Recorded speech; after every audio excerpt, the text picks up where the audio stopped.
Eh bien bonjour à tous, aujourd'hui on va refaire une triple review de film. Alors il y en aura un petit bonus, ça va être celui-ci, mais celui-là ça va être très rapide.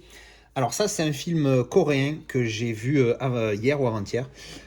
Franchement c'est pas mon truc, l'humour coréen ça m'a pas accroché. Donc ça c'est un petit peu un genre Top Gun, ils ont voulu faire un peu comme Top Gun, mais c'est un peu foiré à mon avis parce que bon, c'est leur sens de l'humour, on a l'impression de regarder un sitcom pour enfants. Donc c'est pas top.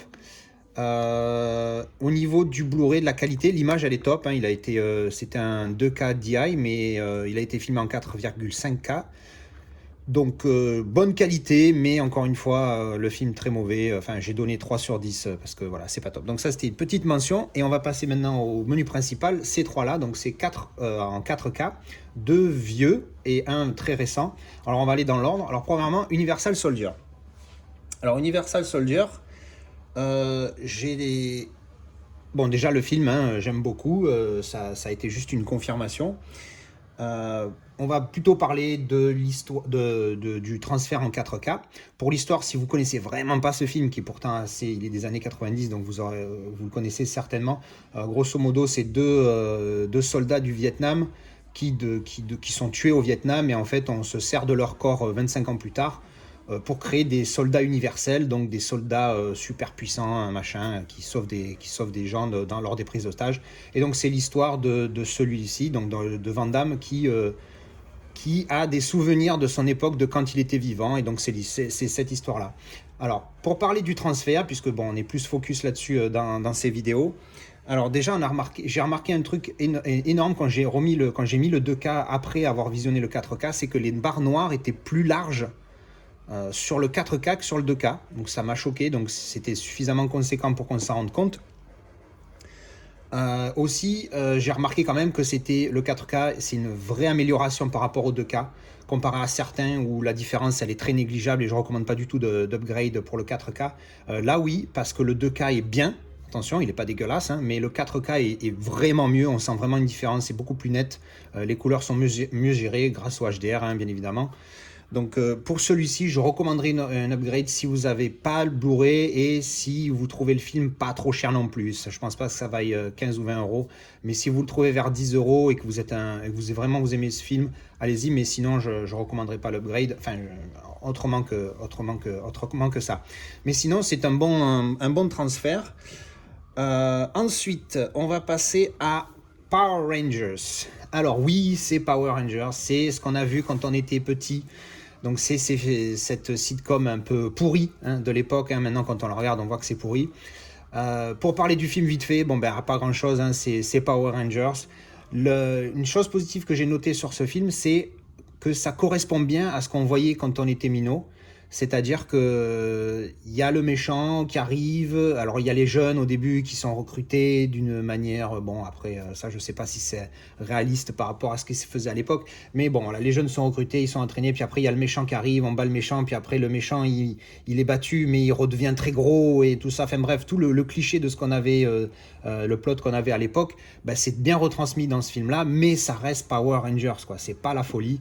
J'ai mis 5 sur 10 parce que voilà, c'est sympa, c'est 2 heures où on voit de l'action, tout ça, c'est pas mal, mais voilà, c'est pas non plus la folie.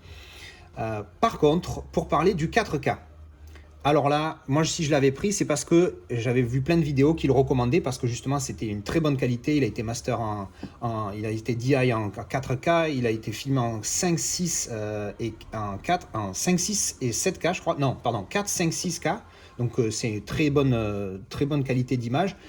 Effectivement, énormissime. Je l'ai vu en 4K direct, hein, j'ai pas mis le Blu-ray avant.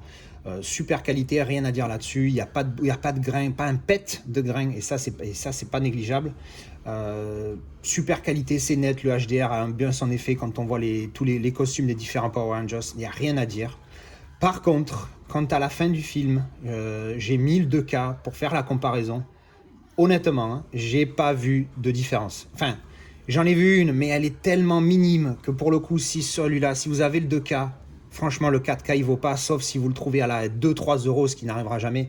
Mais vraiment, l'upgrade ne vaut pas du tout le coup, parce que quand j'ai mis le 2K, vraiment, j'ai cherché je cherchais la différence, elle saute pas aux yeux, c'est pas énorme. La qualité du 2K est tellement énorme déjà que le 4K il apporte très peu, même si effectivement il apporte sur certains petits détails, mais est-ce que ça vaut le coup d'upgrade?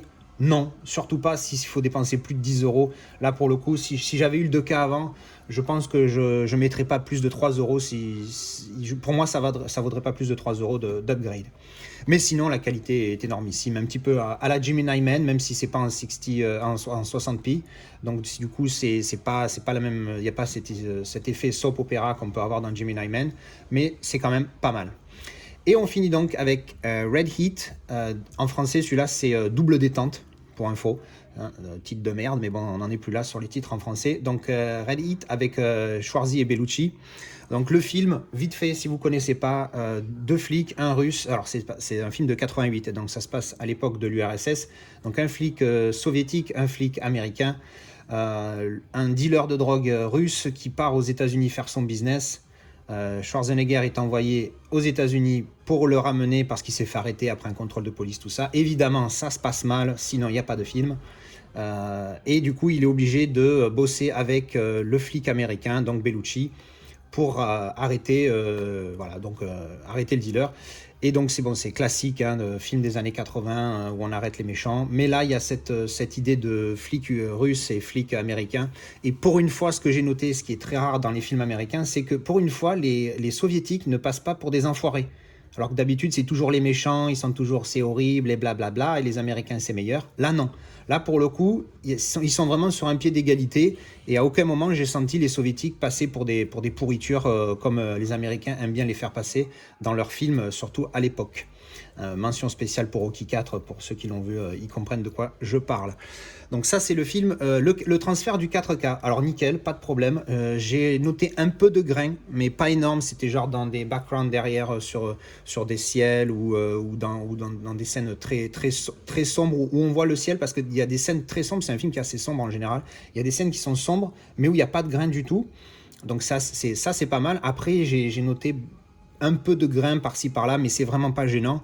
La scène du parking où il discute avec Victor, donc le Victor c'est le méchant, où Schwarzenegger discute avec le méchant, c'est juste énorme. La qualité d'image sur le visage de Schwarzenegger, c'est juste pas possible, quoi. C'est vraiment top, on peut pas faire mieux dans cette catégorie. Petit détail que j'ai remarqué sympa, c'est que, enfin, pour l'anecdote, c'est que en fait Schwarzenegger avant cette scène s'était blessé, donc il a une marque au niveau de la lèvre.